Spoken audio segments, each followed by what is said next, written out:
Hello and welcome to the climax of our top 100 James Bond villains. Today we're moving into the top 10, so let's crack on with it.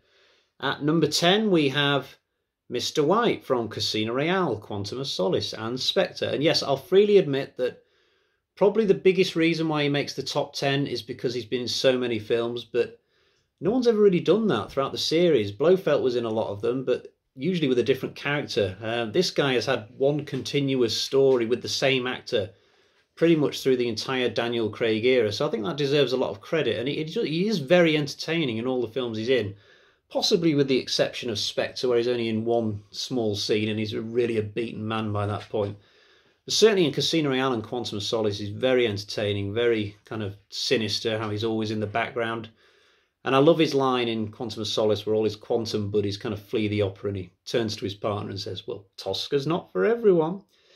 So coming in at number 9, it's this big beast of a man known as Hinks from Spectre. This guy is just incredible. From the first moment when he gouges that guy's eyes out, we know that Bond's in for a rough ride, and it doesn't disappoint. It's just, I mean, the final fight on the train is just amazing. It's one of the best fights in the whole series. I've literally watched this fight on YouTube about 50 times over the past like 4 or 5 years. It's just fantastic. Really, really good. I've heard 1 or 2 rumours that he might come back in future Bond films, but I hope he doesn't. It'd just be a Jaws situation. I think they should just leave it as it is and just leave it as this one really, really cool henchman in this one film.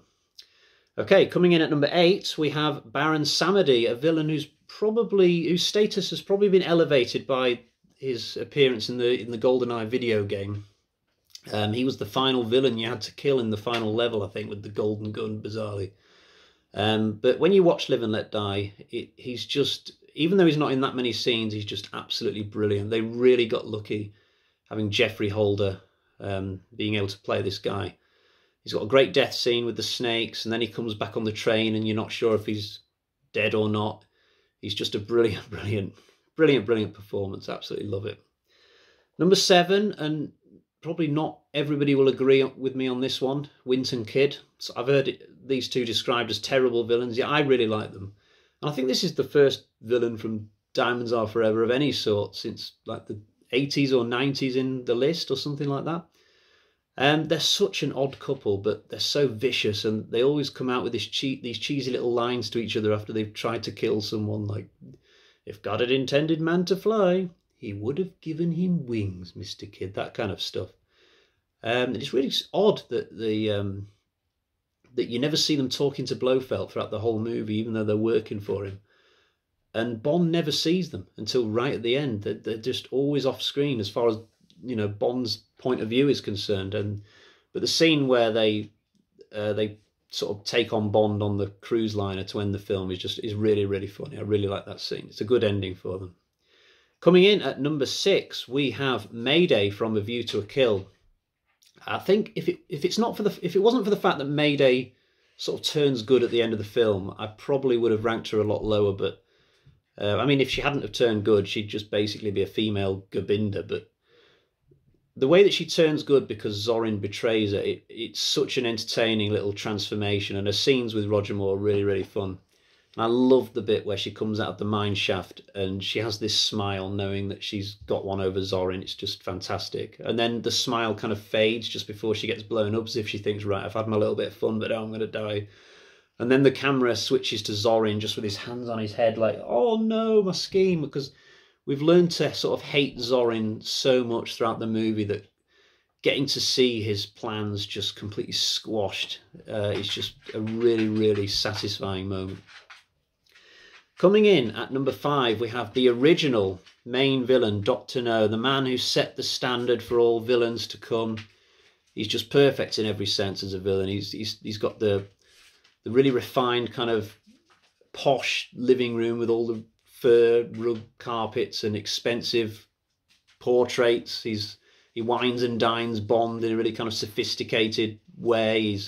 He's got a kind of weird disability that's like also a weapon with these hands that can crush. He's obviously very smart in that he comes up with this scheme to sort of topple rockets, but he's he'll also get stuck into a fight. You know, when Bond sort of starts destroying his control room, he doesn't send for his guards or his henchmen. He dives in himself and tries to fight Bond. So brilliant villain, really, really good. Coming in at number 4, who do we have? We have Oddjob. Obviously a legendary villain. Oddjob was always going to be high up. I can't see any Bond fan having a list like this and Oddjob not being really, really high. He just comes across as completely invulnerable. He's kind of silent and moves around in the shadows. Hinks against Oddjob would be interesting. I can't see anybody else in the series apart from maybe Hinks having the remotest chance of you know, defeating Oddjob. He just seems invincible. He's got that little smile on his face when somebody like Bond is trying to fight him. That fight scene at Fort Knox at the end, I just absolutely love that fight sequence. Just an absolutely classic henchman. Number 3, we've got Sanchez from License to Kill. I think the most fascinating thing about Sanchez is this whole thing where if you're loyal to him, then, you know, he'll let you get away with anything pretty much. Considering how vicious he is in the rest of the movie, for him to have this trait is just really interesting. It's more interesting than him just, you know, having a claw on his hand or metal hands or something like that. You know, sort of interesting personality traits, just as interesting as, or even more so, I should say, than, you know, the physical stuff like metal teeth and all that game. So I really enjoy this character. I think he was brilliantly played by Robert Darby. He's got so many good scenes. Maybe a bit of a surprise that I put him as high as 3, but I just think he's an amazing, amazing villain and a really, really good film, License to Kill.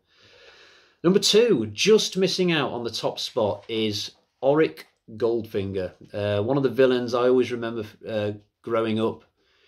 It's really interesting how Bond is sort of on top of him for like the first half of the movie. He beats him at golf. He sort of steals his girlfriend. It just seems all a bit of a lark, you know. He just take this guy out whenever he wants.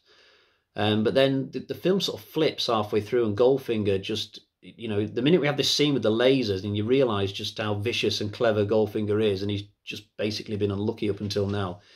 It's just crazy how it goes from there, because Bond spends most of the rest of the movie sort of in prison or, you know, captured by guards and not able to do much, and Goldfinger's just in complete control. He's got this amazing scheme, and even at the end when it all goes to hell, he's got this backup plan where he, you know, whips out this army uniform to escape, and they have this confrontation on the plane at the end with Bond where he gets sucked through the window. Just one of the all-time classic villains. But who is my number 1? We're going to find out now. So the waiting is over. I can reveal the number 1 villain in my countdown is Red Grant from Russia with Love. Maybe you were waiting for that one, and maybe you'd sort of figured it out by elimination. Maybe you didn't. But there it is, my all-time favourite villain.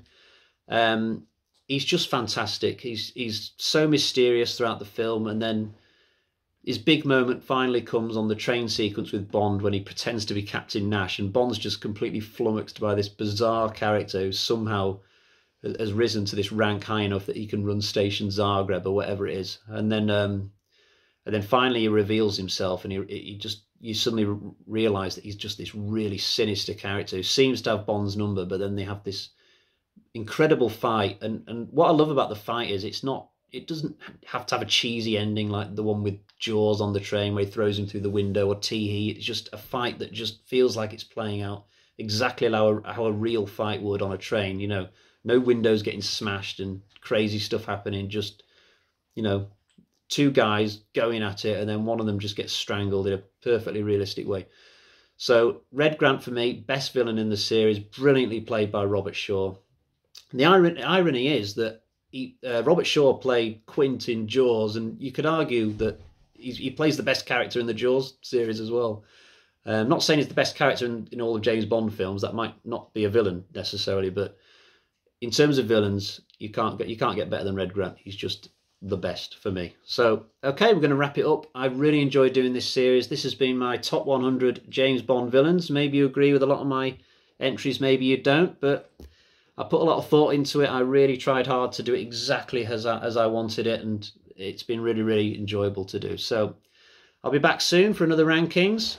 Until then, see you next time.